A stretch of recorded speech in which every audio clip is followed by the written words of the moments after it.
Dans la série Cherchons à nous renouveler, on m'a dit tiens, pourquoi tu ne parlerais pas de livres? Et c'est vrai, pourquoi ne parlerais-je pas de livres?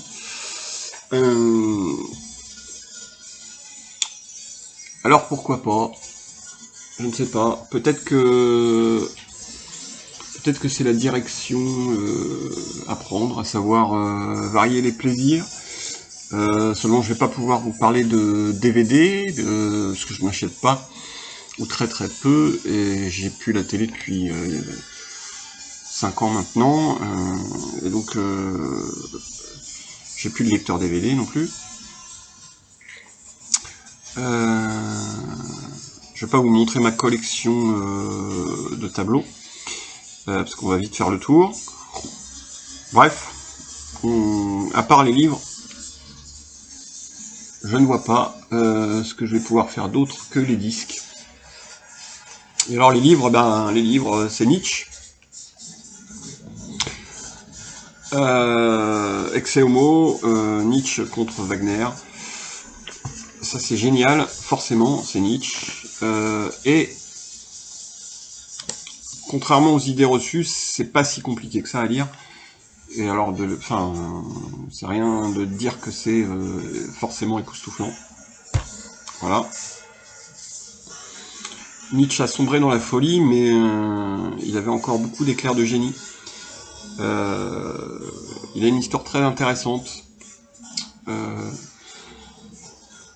notamment avec la souffrance d'un cheval, à laquelle il va se retrouver confronté, et suite à quoi il va devenir en partie fou, il va perdre la raison. Bon, bref, une vie ne suffirait pas. Sénèque, c'est bien aussi Sénèque, pareil, c'est assez facile à lire, Lettre à Lucilius. Voilà, bon, il faut aimer la philo, et puis... mais voilà, ce sont pas des lectures compliquées en termes de philo. La généalogie de la morale, hein, toujours Nietzsche. Peut-être un peu plus raide, je sais pas. Il y a toujours à prendre quoi chez Nietzsche, même si vous prenez 1, 2, 3 phrases par endroit et par jour, vous vous y retrouvez. Edgar Morin, Vers l'abîme, voilà, j'en avais vaguement parlé. Ça c'est, enfin Edgar Morin, c'est un des derniers grands penseurs de notre époque. Je pense que malheureusement, le bonhomme est centenaire, et je crains fort que dès lors qu'il nous quittera, nous serons bien orphelins. Édouard Louis, qui est assez controversé quant à la récupération de son destin. Bon, je ne sais pas ce que peuvent en penser les autres. Moi, j'aime beaucoup son écriture. C'est un peu glauque, mais voilà, c'est un mec qui est issu du prolétariat le plus profond, et il va s'en extraire. Bon, voilà, il a un rapport compliqué avec ses parents. Lui, homosexuel, là aussi, il va avoir un rapport compliqué avec la société, mais il décrit tout ça dans ce livre, et enfin, pas que dans ce livre, puisque toute son œuvre tourne plus ou moins autour de ça. C'est assez bouleversant par moments, je trouve. Moi, après, le personnage en lui-même, je vous dis, est assez controversé. Pour l'instant, moi, je l'ai toujours entendu dire que des choses assez intelligentes, donc bon. L'Underground Musical en France par Dominique Grimaud. Alors comme vous pouvez le voir, je prends des notes, des machins, des trucs, j'ai des papiers partout. Je dois avoir, voilà, j'ai un crayon qui traîne. Je gribouille mes bouquins. Bref, mes bouquins vivent avec moi. Ça, Gainsbourg. Voici une interview, je crois. Je l'ai lu il y a très longtemps, ça m'a pas laissé un souvenir impérissable, à vrai dire. Bon, voilà. Bakounine, ni Dieu ni maître. Bon, inutile de d'en faire plus, vous savez qui est Bakounine. Je le lis régulièrement. Le médecin malgré lui, malade imaginaire. J'ai un gamin de 16 ans qui est en plein dans ses études et on lui fait lire du Molière, il serait temps à mon avis, mais bon, c'est un autre débat. Voilà, donc j'ai ressorti des vieux bouquins. Stevenson, le Dr Jekyll et Mr Hyde. Voilà, ce sont pas des lectures que actuelles, si vous voulez, pour moi, mais ce sont des lectures que j'ai lues, enfin que j'ai pu avoir quand j'avais entre 12 et 17 ans, quoi. Stendhal. L'abbesse de Castro,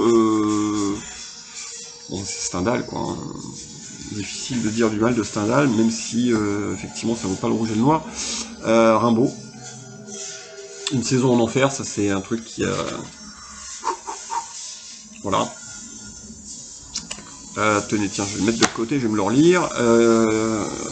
Un bouquin sur Eric Dolphy, l'immense Eric Dolphy, par Guillaume Bellhomme. Bon là c'est pareil, je prends des notes, vous voyez. Mais souvent ce sont des noms en général, parce que dans les bouquins, je prends des phrases qui me plaisent. Là je prends plutôt des références. Dylanographie, ça c'est un chouette bouquin. Je crois que Joseph, je sais pas si Joseph vous en a parlé, je sais même plus s'il l'a lu. Joseph, coucou. C'est génial si vous vous intéressez de près à Dylan. Évidemment, si vous êtes juste curieux de 2-3 albums, vous allez vite vous emmerder, mais par contre, si vous êtes un fan de Dylan, c'est totalement indispensable pour faire le tour de sa discographie. Fritz Zorn, Mars. Ça, c'est pareil, c'est super raide à lire, mais c'est très très très bon. Voilà, c'est l'histoire d'un mec qui malheureusement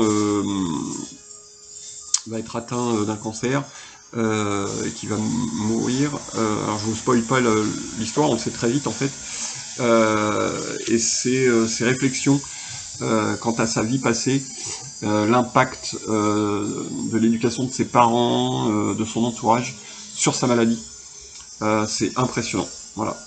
Alors évidemment c'est pas joyeux, mais je comprends pas en fait la lecture joyeuse. On me dit souvent ah non, moi c'est pas joyeux, machin.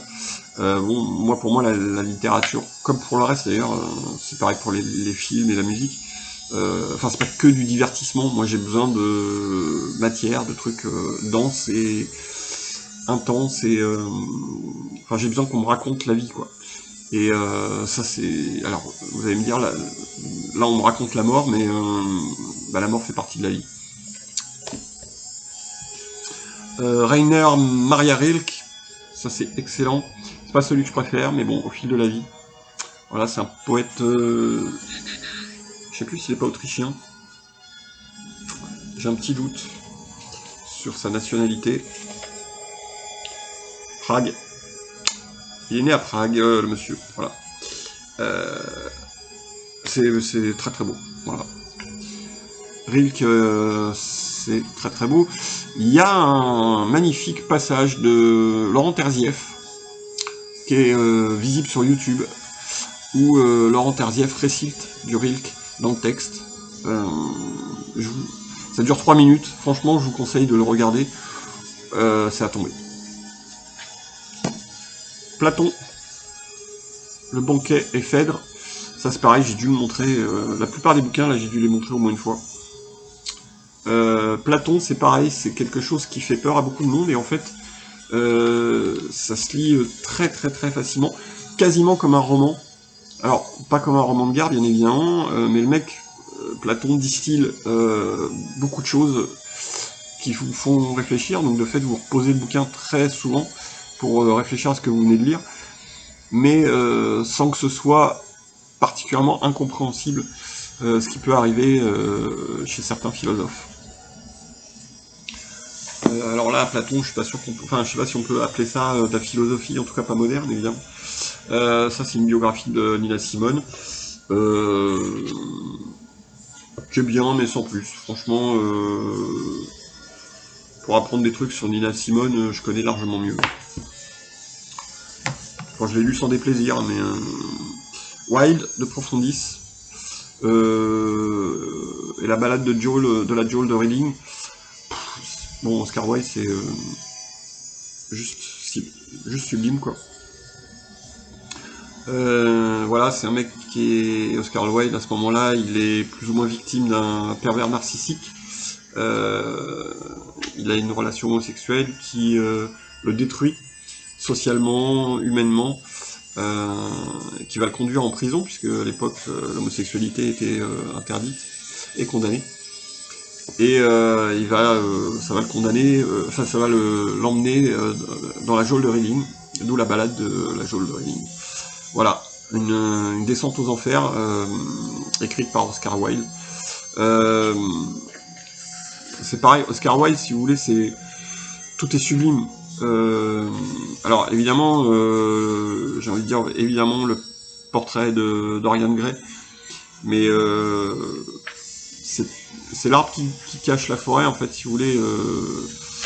Moi, je pense que pour comprendre quelqu'un comme Oscar Wilde, il faut lire De Profundis. Dans la vie, il n'y a pas de petites ou de grandes choses. Toutes choses sont de valeur égale et d'égale dimension. Au cœur de ces nuits d'angoisse, agitées et fiévreuses, et de ces journées douloureuses, monotones et interminables, c'est à moi que j'adresse des reproches. Il y a beaucoup à apprendre sur soi à la lecture d'Oscar Wilde. Et bon, je pourrais passer de longs moments à relire le vice suprême et la superficialité. Tout ce dont on prend conscience est juste. Ça, c'est très beau. Voilà. Des comme ça, il y en a 2 par page. Et ma découverte, peut-être pas de l'année, parce que ça fait un petit moment maintenant, je crois que j'ai découvert sa littérature l'an dernier. Annie Ernaux. Alors elle a une écriture au couteau que j'aime beaucoup, vraiment. Je ne suis pas sorti de ma nuit, c'est assez terrible, c'est là aussi c'est la perte de sa mère, mais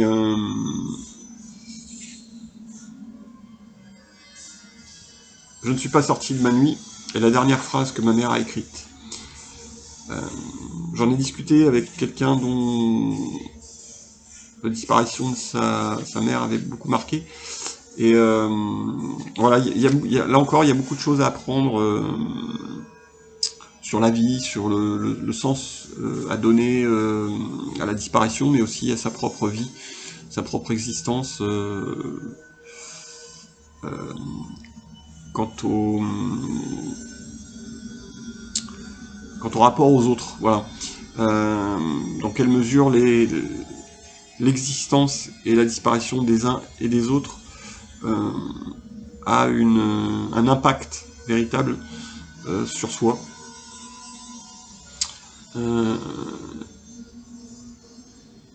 Voilà. Et Annie Ernaux, elle a une écriture vraiment au couteau, peu de ponctuation, très peu de figures de style, très peu enfin, il n'y a rien de métaphorique, il n'y a rien de poétique, c'est vraiment une écriture au scalpel, quoi.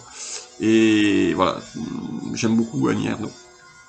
Voilà, écoutez, c'est un petit tour, je les ai pris au hasard, les premiers qui me sont venus.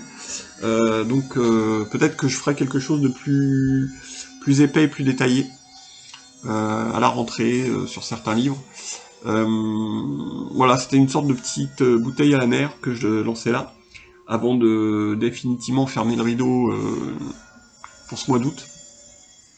Je crois qu'il reste 2 vidéos à paraître sur les groupes là, sur l'arrêt des hostilités, mais c'est à peu près tout. Et là pour le coup je vais vraiment faire une pause. Voilà, pas de générique, pas de choses compliquées, juste vous dire que je vous souhaite à tous le meilleur, une belle fin d'été, quoi que vous fassiez, prenez soin de vous, prenez soin des autres, et surtout bon courage parce que c'est pas simple tous les jours. Salut!